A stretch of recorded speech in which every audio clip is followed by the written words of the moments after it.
Welcome to another edition of Geopolitics and Empire. Quick reminder, support the transmission. Your support is crucial, is key to keep me going. And the best way to do that is by becoming a paid subscriber on the Geopolitics and Empire Substack. $9.11 a month, or a little over $90 a year. You get a discount if you purchase the annual. And we do private weekly group Zoom chats to shoot the breeze on current events. I do every week a roundup of the best news, discussing what's happening around the planet with my own commentary for subscribers only. And sometimes we're bringing back past podcast guests to do a live Q&A that's recorded for supporters only. You could also donate, send me Bitcoin. Great time to send me Bitcoin. You can use DonorBox, Wise, Buy Me a Coffee. Other options are on the website. Purchase a consult if you want to chat with me about anything, expatriating, geopolitics, the meaning of life. And do check out all of my awesome affiliates and sponsors. Escape the Technocracy, great course on technocracy. Wise Wolf Gold, above phone. The app, there's an app that helps you if you have a Polish, Italian, or Croatian heritage to get on your way towards obtaining citizenship there. Easy DNS, and leave a podcast review if you haven't already. Joining us is Dustin Chambers. He's a regulation economist, AI and machine learning researcher, visiting fellow at Stanford's Hoover Institution. Welcome to Geopolitics and Dustin. Thank you so much. I'm really thrilled to be on with you.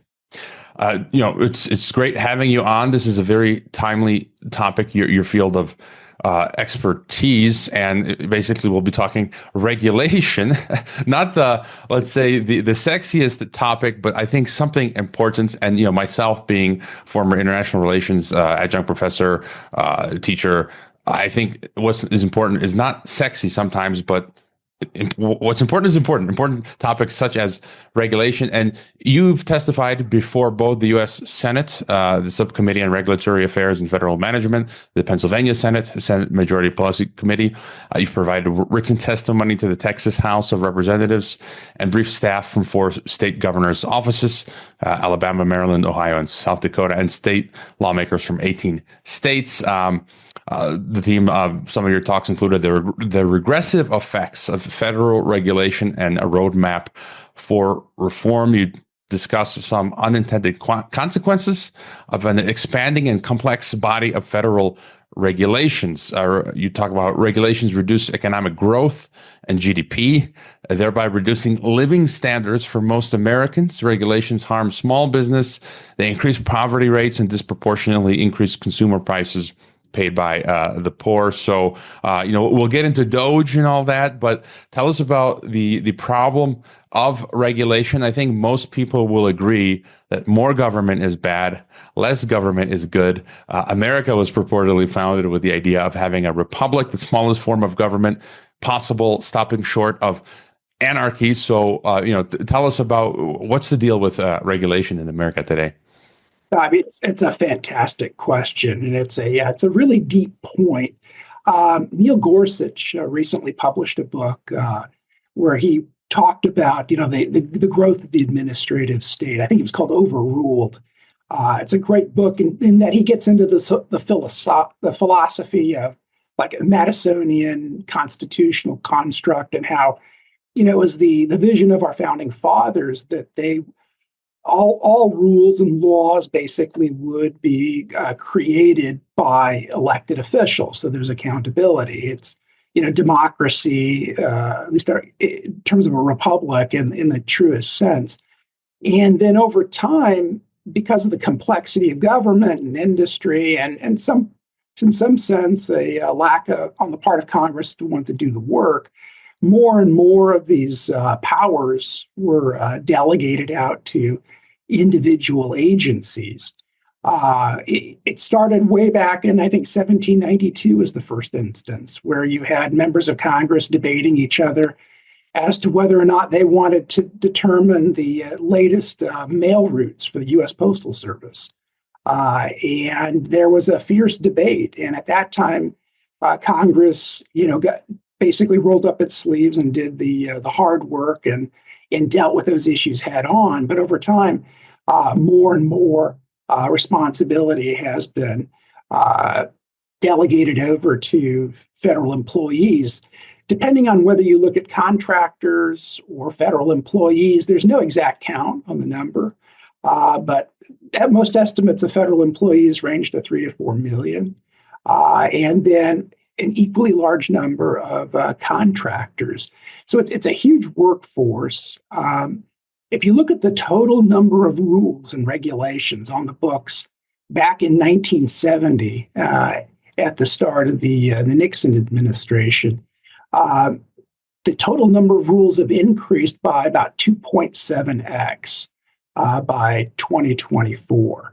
So we went from about 400,000 individual rules saying that you could or could not do certain things or you must do certain things, and that's exploded to 1.1 million rules of that kind.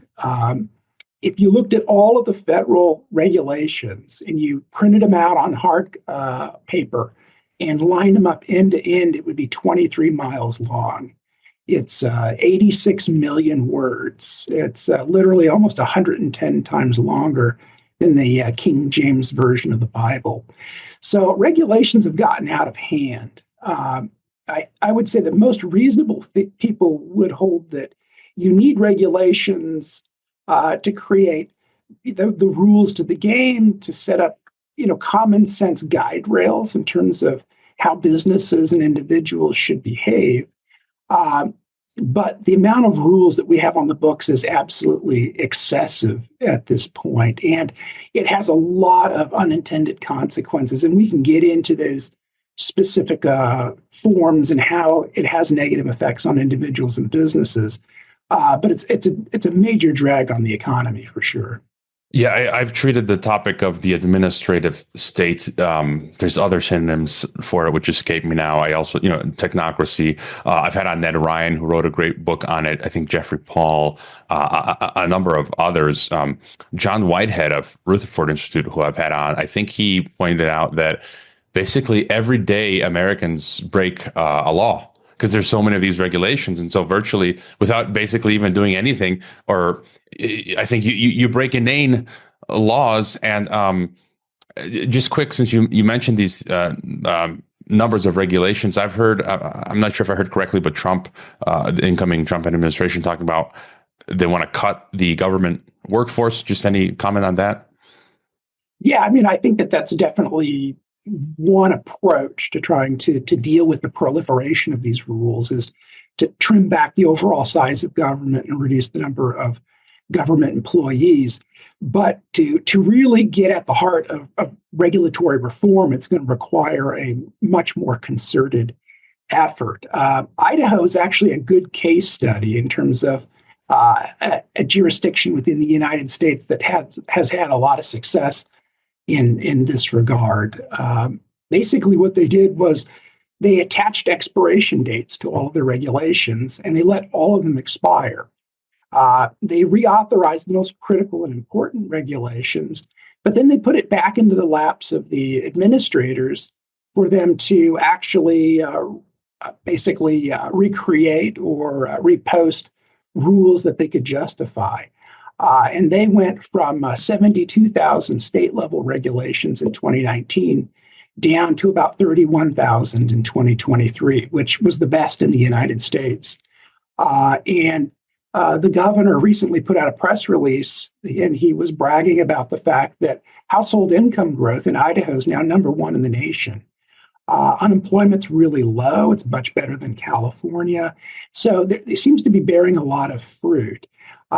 And that friend of mine, James Burrell, has brought this point up.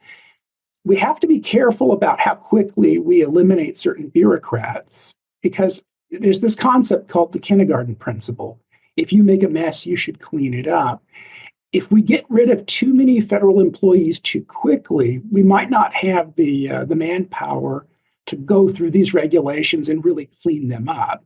So at least force them to clean up their mess before you significantly cut the number of workers in these rulemaking agencies. Yeah, and that was I was going to bring up as well the example of Idaho. That was in part of your testimony and your research. You talked about that, which is just fantastic. But going back for a second to again the problem. I always like to look at the problem and then solutions, and just some of the the horrors of what's being the effects of regulation. You've talked about poverty, mortality, literally death by 1,000 cuts of bureaucracy. And so, if you could tell us a bit about, from your research, the effect these regulations have on poverty as well as the mortality rate. Yeah, I mean, that's a great point. Since regulations, harm the ability for individuals to transact, to start businesses, to be entrepreneurs, it prevents people from reaching their full potential. And those economic headwinds then have downstream effects on individual households. You see declining incomes, you see higher rates of income inequality, higher rates of poverty. Economists have long recognized that if you're in a healthy economy and you see steadily growing living standards, all sorts of measures of mortality decline over time, and measures of human flourishing tend to increase. So it stands to reason, even before we looked at the data, that if you have policies in place that are damaging and impacting vulnerable households, you're going to see a whole host of negative consequences, including mortality. We had estimated that a 10% increase in these are federal regulations that are binding at the state level. And we can go into that if you want to in a minute. That increased a index of mortality by about 5.3%. And it seemed like a lot of the harm was in the southern states, especially in the Gulf Coast, where you had a lot of oil extraction, natural gas, and industries of that sort. But it was a phenomenon that held, robustly nationwide. Yeah, if you could just elaborate a bit more, because for some people it might be hard to visualize. For poverty, for example, examples that I think of are it just becomes hard to do a business. I always thought of, for example, maybe you can comment on this. Trump has been talking about eliminating income tax, or getting rid of the double taxation in foreign countries. I'm a American abroad, and the most insane thing, like, I still cannot wrap my head around. I became a Mexican citizen, and I bought a home in Mexico, and I still have to pay taxes to the United States, and I have like nothing to do with the United States, and it just stuff like this. And so, having to do business, I would prefer having some sort of like sales tax, increase the sales tax and get rid of the income tax. And then I don't have to waste energy and time figuring out all of these forms, and I can just be an entrepreneur and do business without thinking of these things. So just any further thought on how the high regulation translates to poverty and even death? Yeah, absolutely. Yeah, I mean, we can dive into this. At the highest level, if you're an entrepreneur and you're looking to start a business, if it's very difficult to start that business, you're much less likely to become an entrepreneur and to pursue your dreams. And you're going to stay in an occupation that you don't want. Maybe it's a lower paying job. There's been a lot of studies that have looked at efforts that try to streamline that process and make it easier for people to start businesses. And there was a study that looked at Portugal and found that there was a substantial increase in the number of businesses launched when the government reduced the number of steps required to start a business. And they created one-stop shops where if you wanted to start a business and didn't know how to do it, you could go to one of these offices and they would walk you through the process. They found a big increase in the number of minority-owned businesses and businesses launched by women as well. So just getting off the ground, those sorts of regulations can be a real impediment. We had estimated in one study that increasing the number of steps to start a new business, and this was with international data, reduced the number of business startups between 3 and 7%. So that's one way. Now, suppose you're able to clear that hurdle and you've got a business and it's running. Well, now you have to contend with labor market regulations. You might have a bustling business, and I've got a lot of friends that are sole proprietors, but they won't hire that first employee because then now they have to deal with a whole labyrinth of labor market regulations, which are very expensive and difficult to follow. And as you pointed out earlier, the government penalties can be pretty draconian if you don't handle and navigate that process properly. So you have a lot of businesses that don't scale as much as they should. And then there's a whole host of other operational kinds of regulations, paperwork that you have to fill out, things that you can and cannot do, that also tend to really impact small businesses. Because as an entrepreneur, you're wearing a lot of different hats. It's difficult then to spend what little time you have trying to keep up on the latest regulations from your local county and city, from the state, from the federal government. And so that tends to be a big hindrance as well. Bigger businesses, and a lot of researchers have found this, don't seem to be too negatively impacted by these rules and regulations because they have the money to hire lawyers and consultants who can help them navigate those rules. And there is some evidence that larger businesses might perversely want these regulations because it acts basically as a barrier to entry. It reduces the amount of competition that you have to face. So rather than protecting the consumer, it's actually used as a weapon to keep other firms out of the industry. And there's a lot of evidence of that sort of behavior going on. And you look at American industry, you're just not seeing the dynamism you used to see. The firms that survive are living a lot longer, in part because they're facing a lot less competition. So if you look at the distribution of businesses geographically, these smaller firms tend to be more clustered in rural areas and lower income areas. It's not to say there aren't small businesses in large cities, but they're disproportionately in outlying areas. So when you have this reduction in entrepreneurship and you have small businesses that aren't thriving, that's harming communities that tend to be at risk in any event. So you get a lot less job formation. It's harder for people to find jobs. They tend to be unemployed longer. That reduces their level of income. That forces them to can't afford a gym membership. You can't eat the diet you'd want to eat. May force some people who are in despair to make choices that aren't good for them as well. And this ends up impacting individuals' health. And then you end up seeing things like higher mortality as a result. And, you know, in one of your pieces, I think it was National Review in 2022, you talked about how, so a couple of years back, you wrote that the U.S. economy was headed towards stagflation, which I think, again, this further exacerbates the situation. Just what's your, I interview economists from time to time.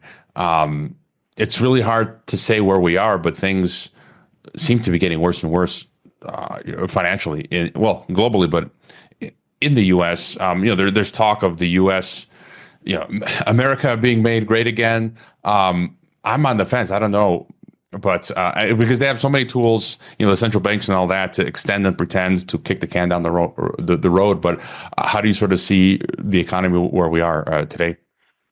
Yeah, I mean, I definitely, very critical of, economic policy in the U.S. currently under the Biden administration. And if you look at presidents going back to the data that we have on record for regulations, every single president, you saw an increase in regs under their term, with the exception of Trump. So Trump did seem to satisfy that promise that he wanted to at least put the brakes on regulation during his first term. I agree with you. I'm kind of on the fence. If DOGE can do what it claims that it wants to do, and if President Trump can move his agenda through the Congress and can significantly reduce regulations, simplify the tax code, I think there's a lot of reasons to be hopeful. If he can't get the major accomplishments through the Congress, if a lot of it is just window dressing, then yeah, I think the U.S. faces some significant headwinds, particularly when you look at the level of economic debt that we have. I mean, national debt numbers are off the charts. The interest on the debt is like the number one budget item now for the federal government. It's going to end up crowding out all of the other things the government does. I like to sound like a doom and gloom person, but when I started teaching back in 2004, I was telling my students back then the US was heading to bankruptcy in the 2030s because you could just look at Medicare spending. And that's when the baby boomers basically were going to start dying in large numbers. And not surprisingly, deficits are exploding right now. And most of that's driven by Medicare spending. If we don't do something about Medicare, almost nothing else is really going to matter. And that is a very difficult problem to tackle, but it has to be dealt with if the US is going to remain a competitive nation and keep those debt levels sustainable. And your further thoughts on DOGE, as I understand it, it's just going to be, I don't think it's going to be official government office. It's just going to be sort of like an adjunct of Vivek Ramaswamy, Elon Musk. I don't know who else. I mean, these are sort of big tech. In some ways, you can say oligarchs. Mark Andreessen came out recently, and I'd agree with him. He said that effectively throughout history, we've always had oligarchy, and it's basically been down to times where you had oligarchs that were more benevolent and others that were less benevolent. And we can even look at the founding of the United States. A lot of the founders were these, in a way you can say they were oligarchs. They were very Renaissance men, Benjamin Franklin, businessmen, inventors, scientists. They were wealthy and, creating many good things. And then at times we get bad leaders. And any further thoughts on this idea of DOGE?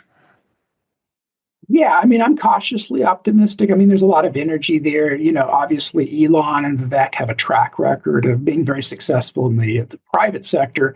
I have friends in government who have, quietly said that they're skeptical of how much that they can get done. I mean, Trump, tried to drain the swamp in his first term and really didn't succeed. The entire government was working against him. And you will see that there's not going to be a lot of cooperation with Vivek and Elon to try to trim the federal government this time around.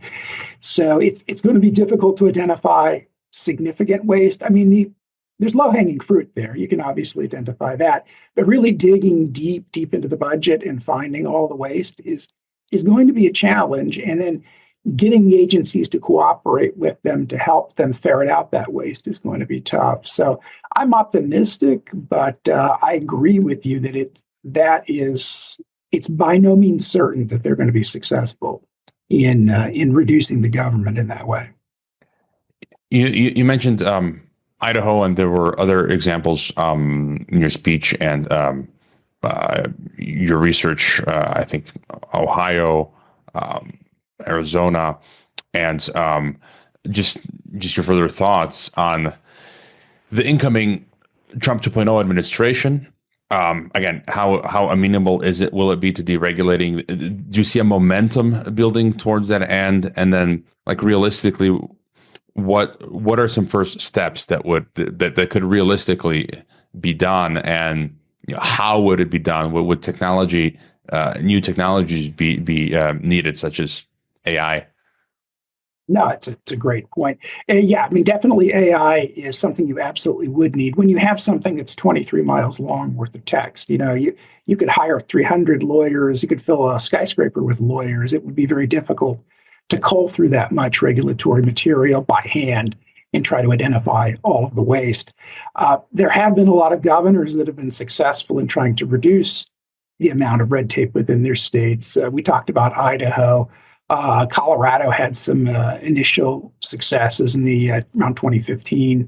Ohio reduced its reg count by 30%. Arizona also, under Doug Ducey, was very successful in getting the agencies to go through their regs and to reduce them.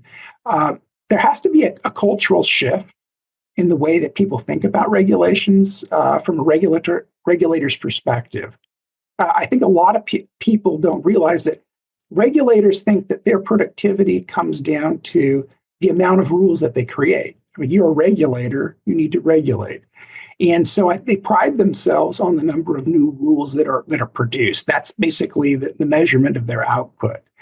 And you've got to change that mentality to your responsibility is to basically manage a portfolio of regulations, that we're going to place budgetary caps on the number of rules that you can have in place, and you need to constantly reevaluate the rules that you have on the books and get rid of rules that don't work to make room for perhaps new rules. If you think about Trump's one in, one out, or three out, one in, there's different thresholds. But there's a lot of governors, and then of course President Trump, that created systems where you had to get rid of old rules to put in new rules. You have to kind of have a mind shift there amongst the regulators that their job is not to just create new rules, it's to actively manage and constantly reevaluate the rules that they have on the books. And I think oftentimes regulators do a very poor job of that. It's kind of a fire and forget. Just create a new rule, put it on the books, move on, never look at it. Again, you have to change that mentality.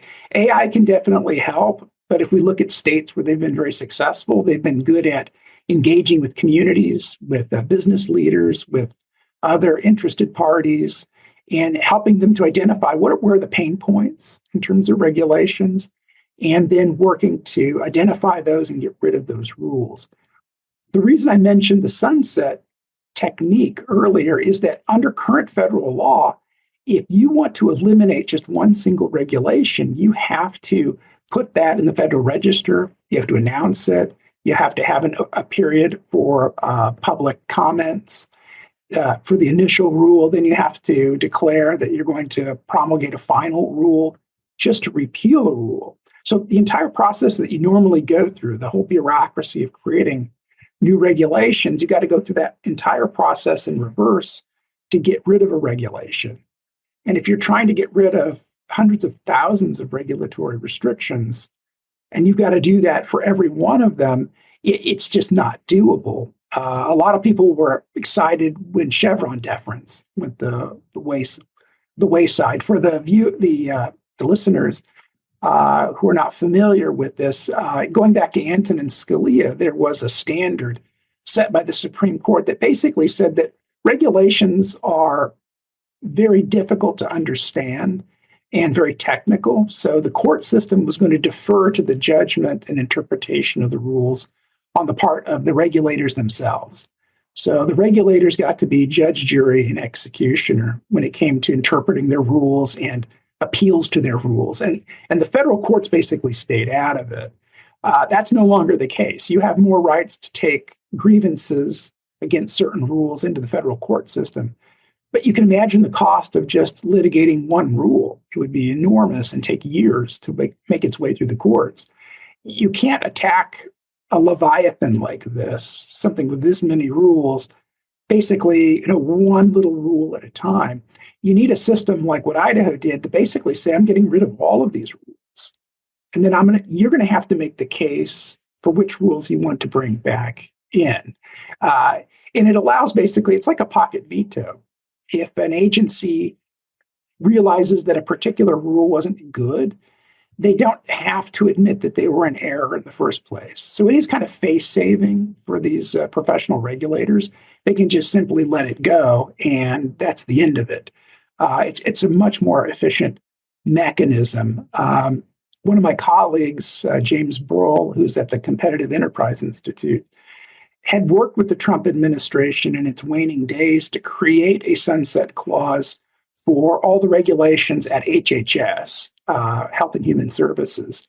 And that was going to go into effect. But one of the first things the incoming Biden administration did was to kill that rule. So there is a precedent at the federal level to do it this way. We just need a real focused effort and a real clear strategy and vision on how to reform the regulatory system. And so far, I haven't heard anything from the president or anyone else in his administration that has articulated a real clear strategy on how they want to reduce those regs. So that is something that I'm concerned about, and other people have expressed some concern. Just to go back for a second on the the mentality, the culture, and I've had guests on to discuss this. Americana is basically small governments, frontier, grit type individuals, entrepreneurs, and now we're subject to this liberal, progressivist sort of vision. And a lot of these government workers, they go through the academia indoctrination factory, and then they're turned out as these big government utopianists, progressivists. And I'm just thinking, like, it's how do we shake this? Because there's so many of these people, as you mentioned, they're like, my job is to make more rules and regulations. And for me, if I were in that position, I'm like, my prime principal position would be like, okay, where can I start cutting, to make people's lives freer and easier? But like any government worker, I think, and even here in Mexico where I am, they're just thinking of what new laws can I make? We constantly read about these stacks of papers, laws that are being passed through Congress where the congressman can't even read them, which is sort of intentional. Just any further thought on this sort of liberal progressivist idea, which is foreign to the original American idea. Yeah, I mean, you hit on a lot of really interesting things. I mean, we could probably talk all day about this topic, but I mean, I would say, like, just to hit your last point first and then jump to the others. I mean, I always tell anyone that listens to me that I think that there should be a limit to the number of pages within a congressional act. I think 100 pages max. If a staffer can't sit down and read it in a night, then it's too long. Dodd-Frank was 2,400 pages long, and you saw all sorts of pork and weird things slipped into those bills. So I think the days of these omnibus bills that are, literally volumes, that should not be permitted by congressional leadership. But going back to the mentality of the regulators, yeah, 100%. You have a lot of folks, as you point out, they go to college, they get a degree, they jump straight into the government sector. They've never worked in the private sector, and they never had to make payroll at a business. And they don't know how hard it is, and they don't know the challenges that those folks face. They're used to just having a paycheck come to them, regardless of their performance. And they don't realize that a lot of Americans don't have that kind of a guaranteed income. They have to go out and hustle. And the things that you're doing are having, terrible impacts on hardworking folks. I think there's a mentality too that a lot of people think that these regulations are hurting big business or going after fat cats, or it's some form of social justice to pass these rules. And they don't realize that, the folks that are really paying the price for a lot of these regs are some of the very downtrodden and vulnerable people that they claim to care about. So there's a complete disconnect there. It's one of the reasons why I love the idea, when just going slightly off topic, when we were looking at Social Security reform a few years ago, having some portion of your Social Security contributions go to a portfolio that you could manage, so that everyone in society basically was an investor and an owner in a private business. Because if you're an owner in a private business, you start caring about business topics. You start paying more attention to what's going on, because it's going to impact your retirement. And getting people to kind of tune into those issues, I think, helps. I think that you have a lot of very sheltered people, and this is in governments all around the world, who just are completely divorced from what private folks have to go through and deal with. That's one reason why, as I mentioned before, if you can change the process and the mentality and the culture within the government such that you have to constantly reevaluate these regulations, and if you have to speak with stakeholders and panels and others who are outside of government and get feedback from them, I think that would help too, to kind of break down that firewall that separates them from reality. I would love to make Social Security optional. I could just imagine. Again, I'm just blown. My mind blown as my accountant tells me, what I have to pay for Social Security while I'm living here in Mexico. It's just kind of like, for some people it might be good. They just would be pay into it, so they don't have to think about the future. Maybe they can't manage money well for their old age. But I'd love to be, again, Americana. Just leave me to my own devices. Give me back my money. I'm going to save how I would prefer to save for my old age. I've read that, again, in your bio, it says you deal with AI and machine learning research. I'm just kind of curious, because this morning I read the news out of Russia that Putin has ordered support for Russian regions to use AI for public administration, which I think this related to what we're discussing. And again, we're seeing many, these are global trends. So this is not isolated. So we're seeing many countries start to onboard this stuff. We had Joe Rogan talking about using AI in government. Just your further thoughts on AI in general and its applications, dangers perhaps as well. Yeah, no, I mean, you're definitely seeing a trend globally in terms of, more governments using AI tools. I mean, it can be used for good and for ill. Um, if you think about all the data the government collects about you, it's really scary. But then you realize they're so incompetent and the data is so siloed that they cannot connect the dots between this data, and they really can't use it very effectively against you unless they dial in on a particular person and decide to put your life under a microscope. But they can't do that simultaneously for their population. AI provides a way of kind of connecting the dots in a way that government never could before. So that is a very chilling and a very scary possibility. I definitely think the Congress needs to get it in gear and start passing privacy rules to protect citizens from the abuse of AI with respect to government data. And for goodness sakes, we still have large pieces of the Patriot Act in place all these years later. So we really need to take a hard look at privacy, and AI is a big piece of that. It's also the case that you're seeing declining birth rates across the world. You're seeing fiscal challenges in a lot of Western countries. AI could automate a lot of things that middle managers and lower ranked government employees in cubicles used to do. So, on the other hand, in a positive sense, it could be a productivity enhancing tool and good for taxpayers to have AI systems do mundane tasks that you used to have to pay an overpaid government worker to do. So, it comes with pros and it comes with cons. It would be very valuable in terms of, reevaluating existing rules and reading them and identifying and red flagging maybe rules that are obsolete. But also governments could look at news feeds and social media feeds to look at where are rules causing problems for people? Are people taking to Twitter complaining about a particular rule? Are rural newspapers and others talking about how businesses are negatively impacted by particular regs? So it might help them to tune in to what's actually going on outside of the Beltway. So yeah, like all things, technology like this can be used for good, it can be used for bad, and it has, all sorts of applications in between.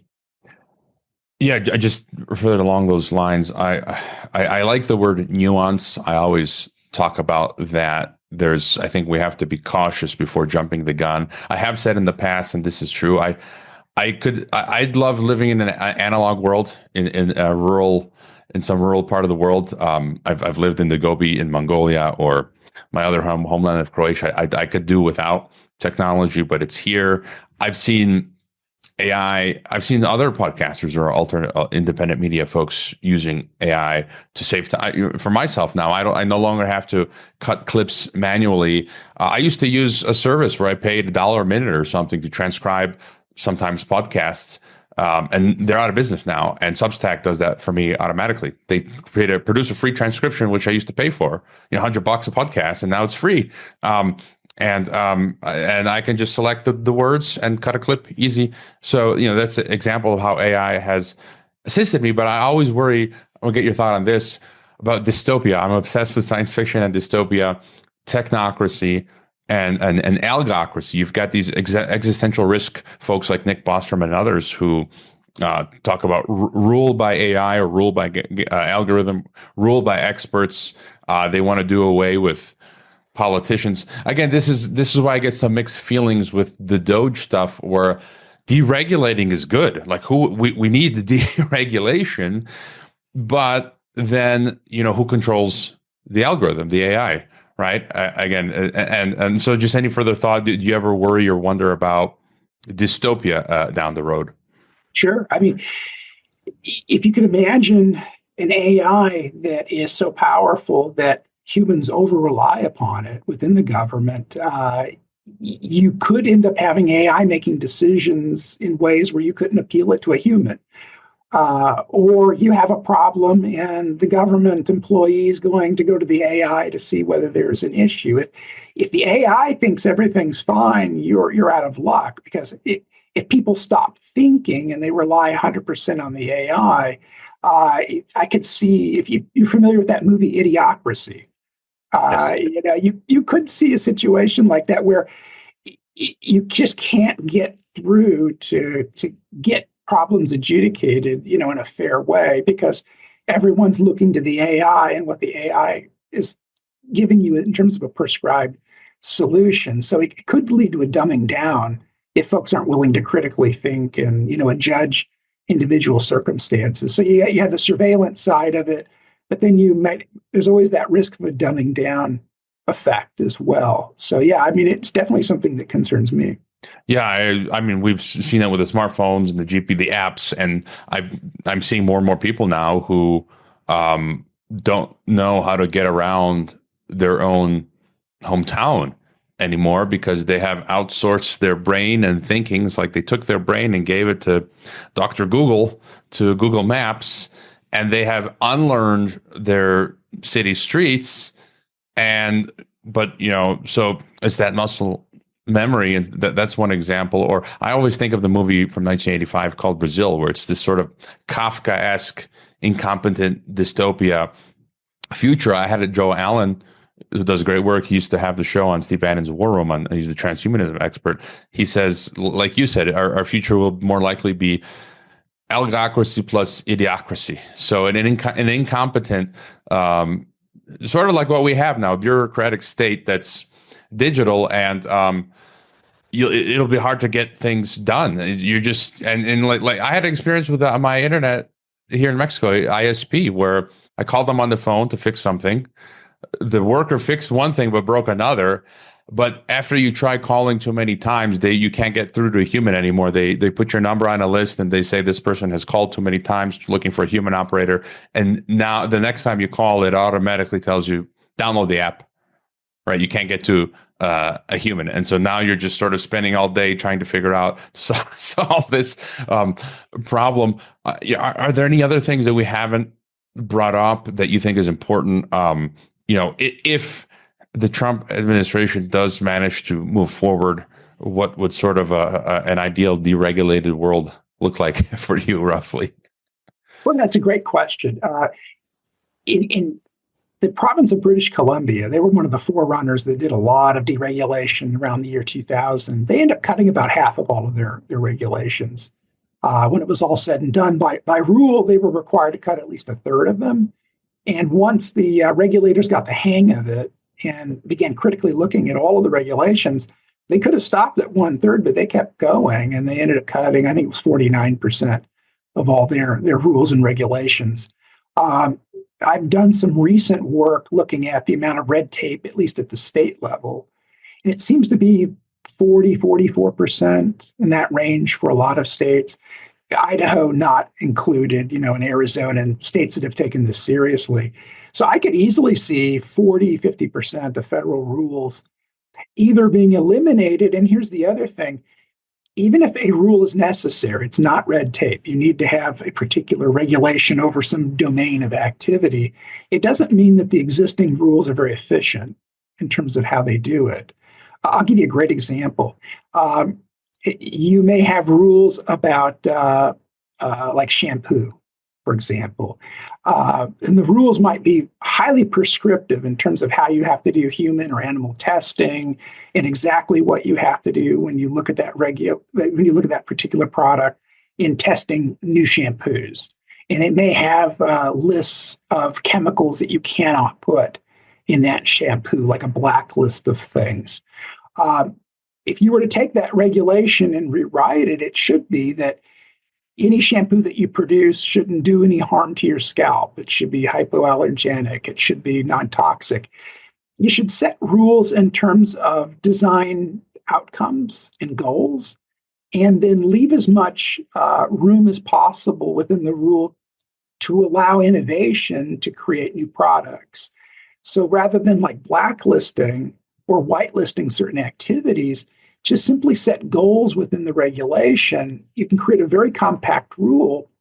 And if it's discovered later on that there's a common additive, say in shampoos, that is not good for human beings, but the government hasn't gotten around to add it to the list, the companies wouldn't be off the hook in terms of getting rid of that chemical, because under the new standard, because you have to create a safe product, that's the way the rule's written, you would be instantly liable to go ahead and correct the product and produce a better version of that shampoo.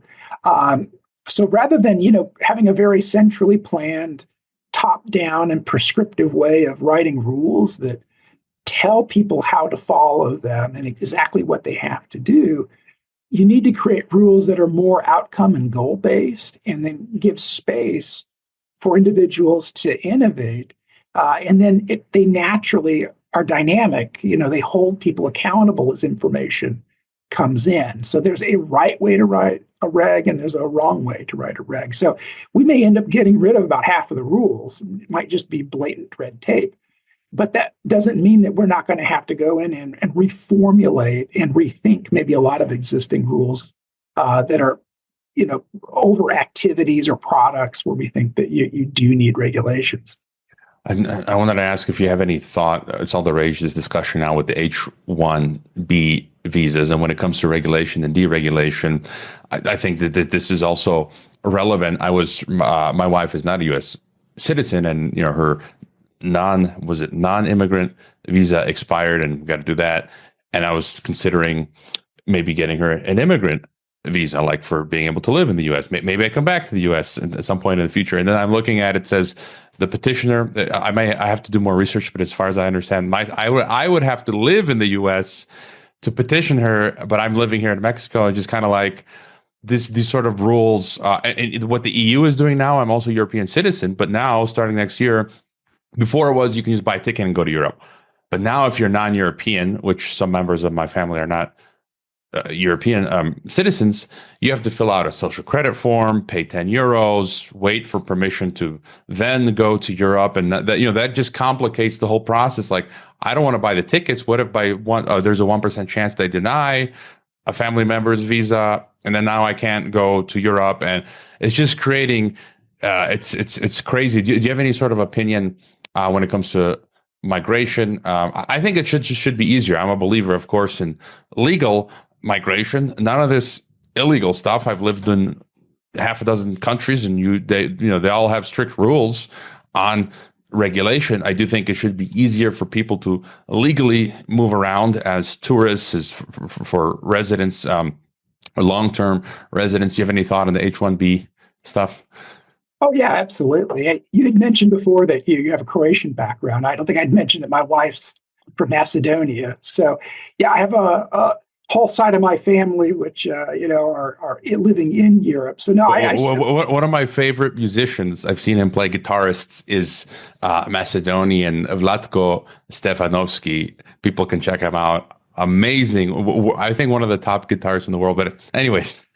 No. I mean, you were talking earlier about an analog lifestyle, and the first thing I thought of was Macedonia, Lake Dorian. I mean, I love that place. It's just absolutely wonderful.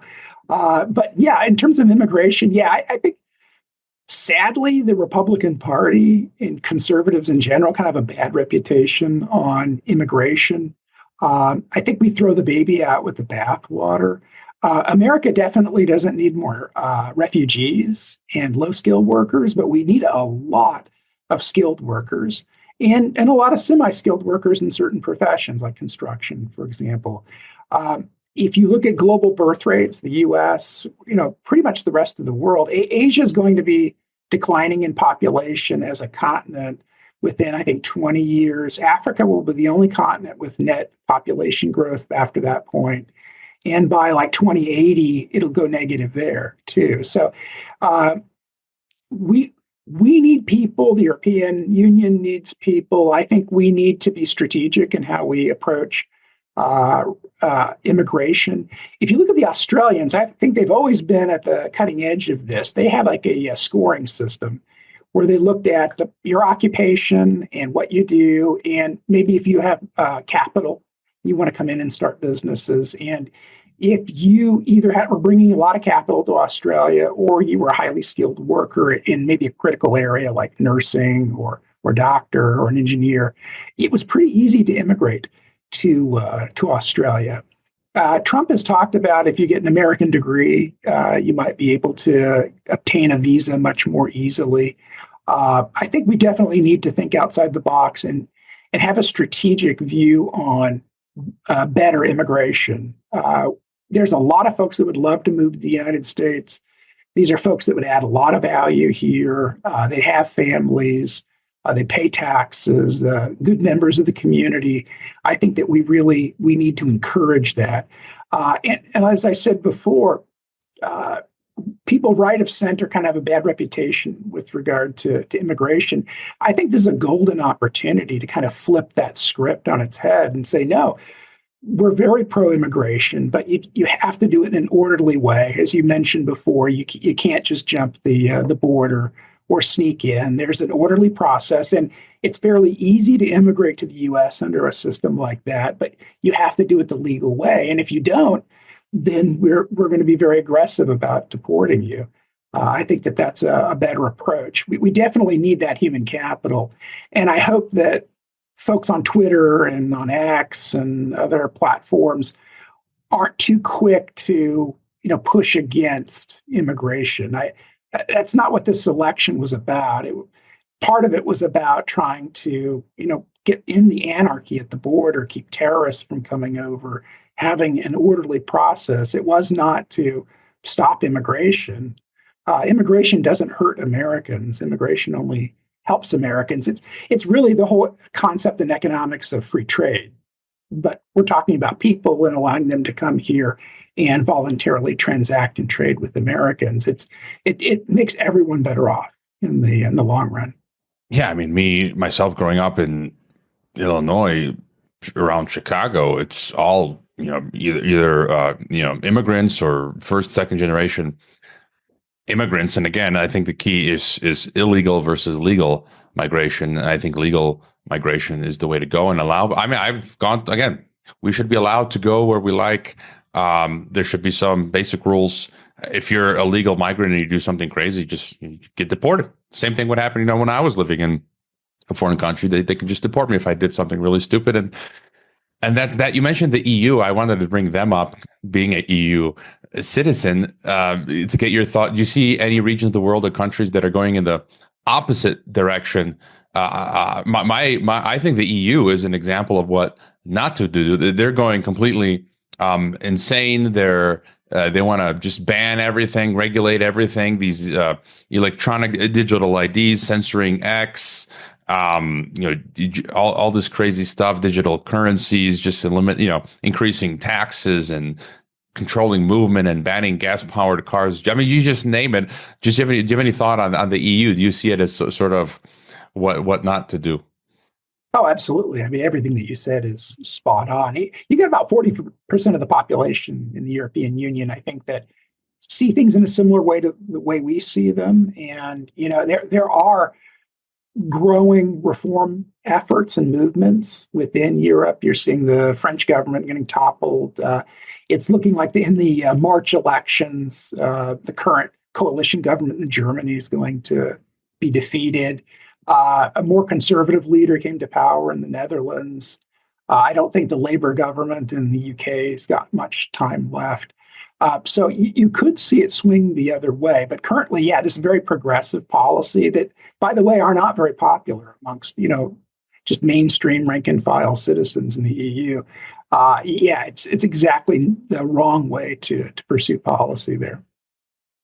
And I forgot they wanted the asset registry. So if you got a bicycle, you got precious metals, cars, they want everything to be registered. And I can only think the only reason you want to do that is because you have down the line you want to confiscate for Right. bail-ins, the assets of the people. Real quick, do you have any thought on this? Is just the past couple of weeks. I mean, Kevin O'Leary, I think he's Canadian, talking about having Canada and U.S.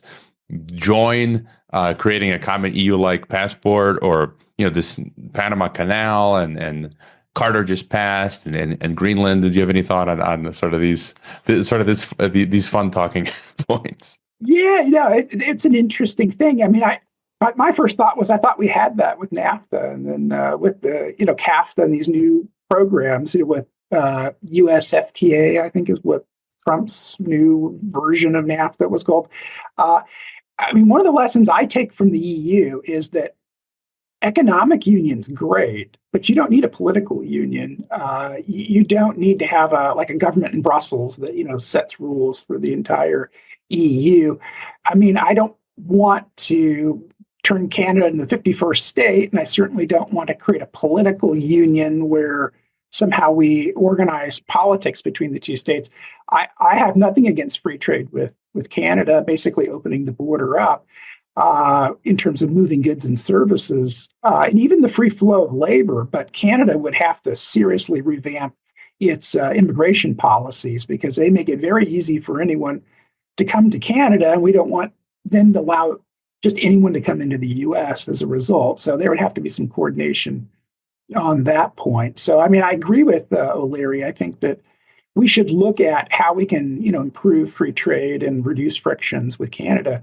But you don't want to start going down the road of then harmonizing regulations across the two regions. And then you have harmonizations of standards. I mean, that was kind of how I think the technocrats got their foot in the door in the EU. Was like, oh, we can't have 13 different standards, and we need one. So let's start having a policy and standard setting groups, and then that morphed into a whole super governmental body that was trying to basically set a federalist style policy for the entire EU. So I think that would be a big mistake. And you brought up the bicycle registrations. I mean, one thing I've been kind of a crusader for is to get rid of the income tax altogether.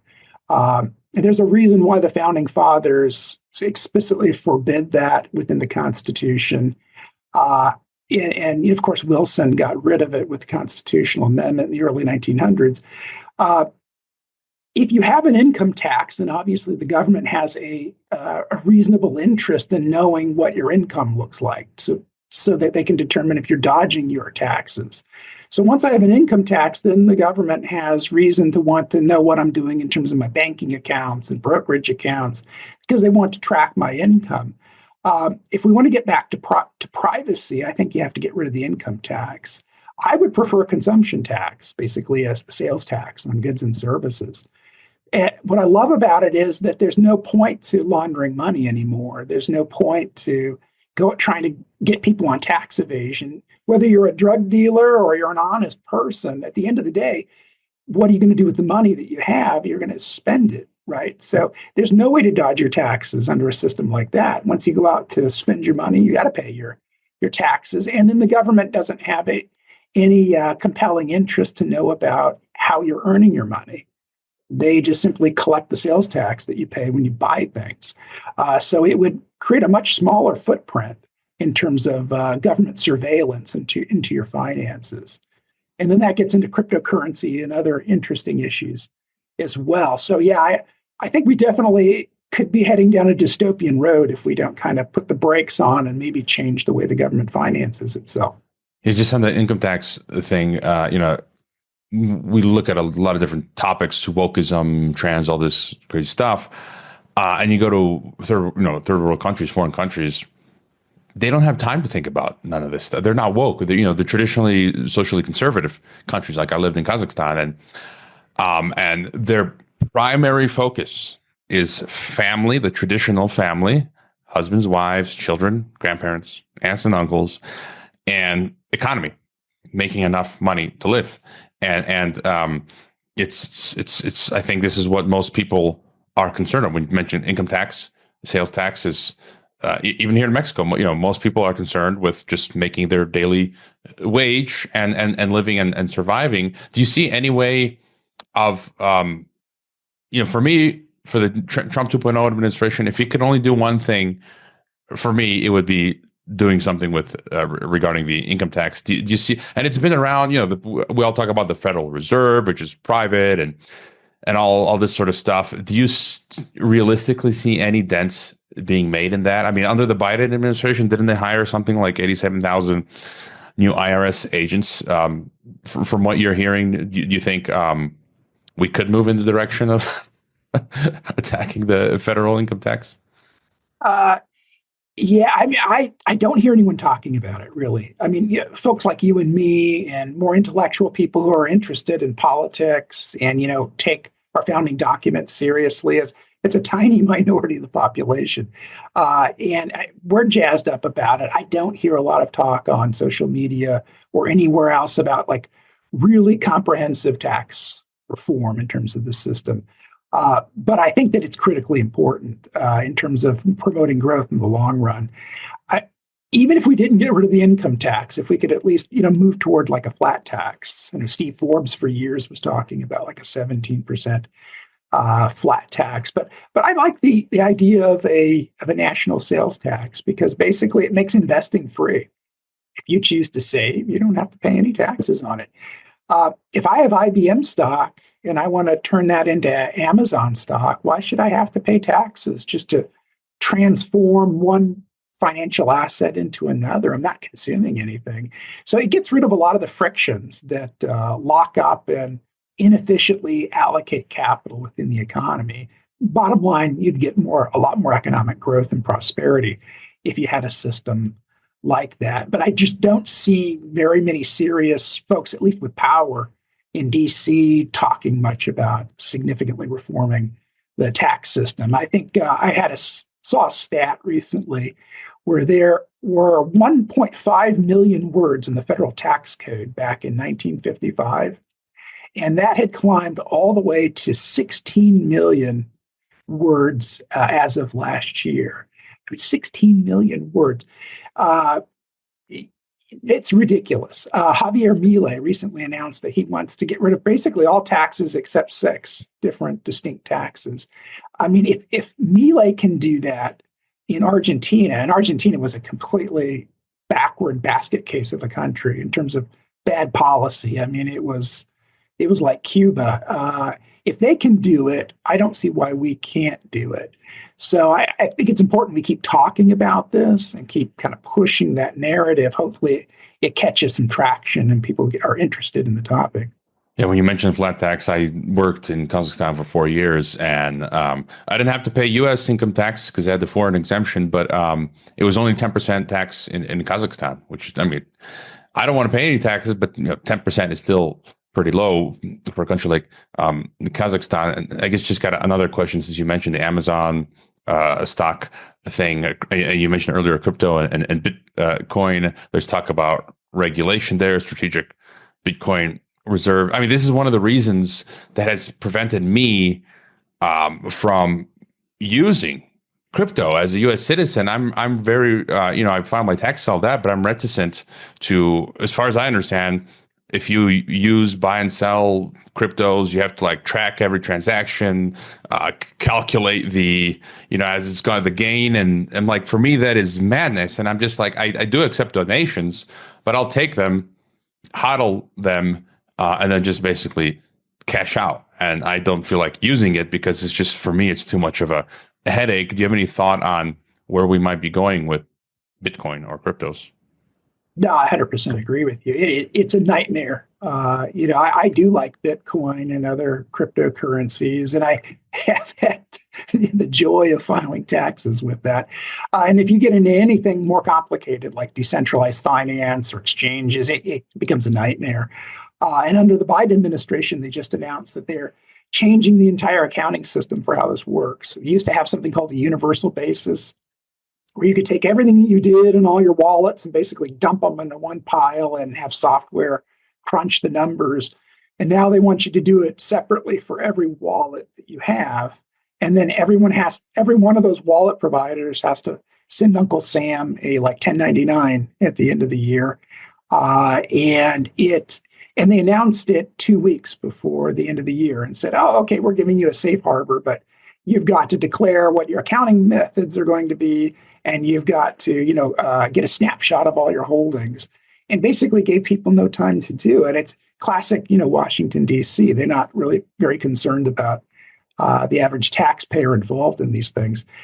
There has been talk, Cynthia Loomis and others, about whether you want to tax crypto like a commodity versus a financial asset, and whether the CFTC should have regulatory authority versus the SEC.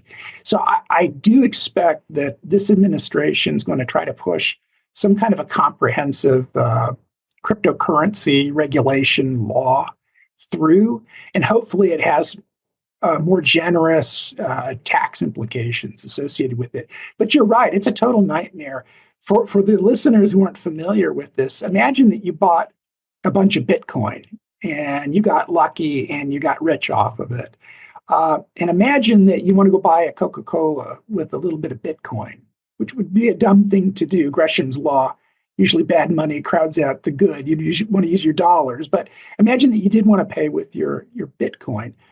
Well, if you bought that $2 soda, you would have to now, on your federal income taxes at the end of the year, declare the capital gain that you had on the Bitcoin that you used to buy the soda. So if you bought 10,000 things in a year with Bitcoin here and there with some fancy, mobile wallet, you would have 10,000 lines inside your tax code of all the little capital gains that you made on the holding of that asset. So the existing laws in the US and the way we tax it make it very difficult to actually use cryptocurrencies as currencies, stable coins notwithstanding. So it's a mess. I think that they definitely need to think that through. I've thought about renouncing U.S. citizenship. I mean, and here in Mexico, that you don't have to do that. As a Mexican, you just buy and sell. Doesn't matter. So it's like on my Mexican side, I can do that, but being a U.S. citizen, I can't. And I've met other Americans who just willy-nilly, or heard of other Americans who willy-nilly buy and sell, and I guess they don't file. But since I'm already under the U.S. government's magnifying glass, I'm not going to mess around with that. But the consequences, I don't dabble. I'm restricted from dabbling in that sort of stuff as much as I might like. Is there any, we've covered a lot. Are there any key points that we may have missed when it comes to your work to regulation, deregulation, the effects, and so forth? I mean, you've talked a lot about AI, and the project I was working on at the Hoover Institution at Stanford was trying to use AI to look at the number of small business exemptions within the state and federal administrative code. So that's kind of an ongoing project that we're looking at. But some of the initial results seem to suggest that states and areas that are more small business friendly and provide more small business exemptions to rules tend to have better economic outcomes in terms of like business formation and job formation. So that's still very preliminary at this point, but there does seem to be some initial empirical evidence to support that. But yeah, I mean, I think the big picture idea here is that people create rules and regulations because they want to try to protect vulnerable people. And oftentimes these rules have very nasty unintended consequences. They tend to help very powerful and rich people oftentimes, and they tend to disadvantage the poor, and they hurt the very people they try to help. And that if we were serious about reforming this system, I mean, at this point in American history, we can't borrow any more money and do any more government spending programs to try to stimulate the economy. We're next to broke. We saw the consequences of out of control monetary policy during COVID, where you had massive amounts of money printed up and then you get lots of inflation. So this is really one of the few reform areas where there could be pretty much winners and no losers. It doesn't cost anything to do this apart from the time for the wages you got to pay the employees to do the reform. And it could have some significant impacts in terms of growth. I'll throw some numbers at you. There was a study that looked at regulations in the US from, I think it was 1948 to 2012. This was the Dawson and Cedar paper. And they had estimated that those regulations in the post-war era had trimmed like 1 to 2 percentage points off of US GDP. And if you add that up, it's like $40 trillion in lost output. there was a more sophisticated paper that was published a few years ago that looked at what if we had frozen all of the regulations in the US at the start of the Reagan administration. And they estimated that the US economy would have been about 25% bigger had we frozen regulations. And that's about $13,000 per person.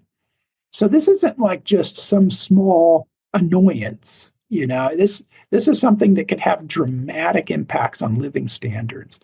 And for people with high incomes, 25% more income is great, right? But if you're teetering on the poverty line, I mean, a 25% bump in income that the government doesn't have to provide any benefits to get your income higher. It's just simply through organic growth in the economy. I mean, that's an absolute win-win. So I think that moving forward, it's an absolute must that we start looking at reg reform as a real strategy, a frontline strategy to try to promote growth and prosperity in the United States. Yeah, and I from time to time do a little bit of research about going back to America. We see people fleeing states in the U.S. that have high taxes, high regulation. Fleeing California, going to Texas, Florida. James Wesley Rawls of Survival Blog, who I've had on the podcast, talks about the American redoubt, places like the Dakotas, Idaho, Wyoming, Montana. And I think you mentioned Idaho already. I've interviewed Heather Scott. I think she's one of the representatives in Idaho. And I've looked at places that, states with no income tax, low property tax, less regulations. Someone did there's a popular YouTuber, I forget his name, Nick something, who did a great YouTube video on Blytheville, Arkansas, which is having a resurgence. The government there, if you move in, they give you like 5 to 10% for a home, and it's just like, there are places like that around the U.S. And I think if people start going to those places, that what we talked about earlier, start changing. I think that will send signals to change the culture and mentality of, look, people are fleeing these Californias and they're going to these other, maybe we should start copying what, Texas and Florida are doing. And so any final thought you have? And if you want to let us know where we can find you, your X the link to your X is in the description. If you've got any other projects that you'd like us to know about or places to find you. I have a personal website. It's Dr. Dustin Chambers, or Dr. Dustin Chambers.com. Funny story. I wanted to just have DustinChambers@gmail.com. Someone else had already grabbed that one. So I put the doctor in front. And so that's just what I went with for the website. So that I've got some research over there if you want to look at that. If you go to the Mercatus Center, it's mercatus.org.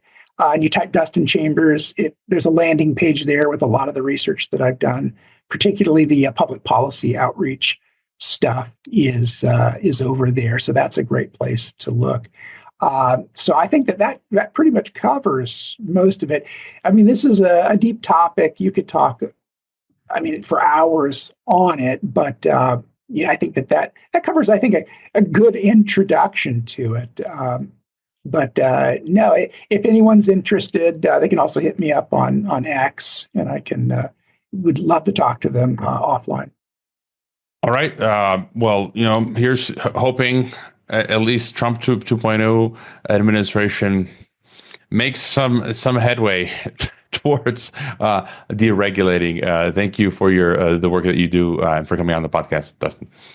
Thank you so much. It was really, really a pleasure to be here.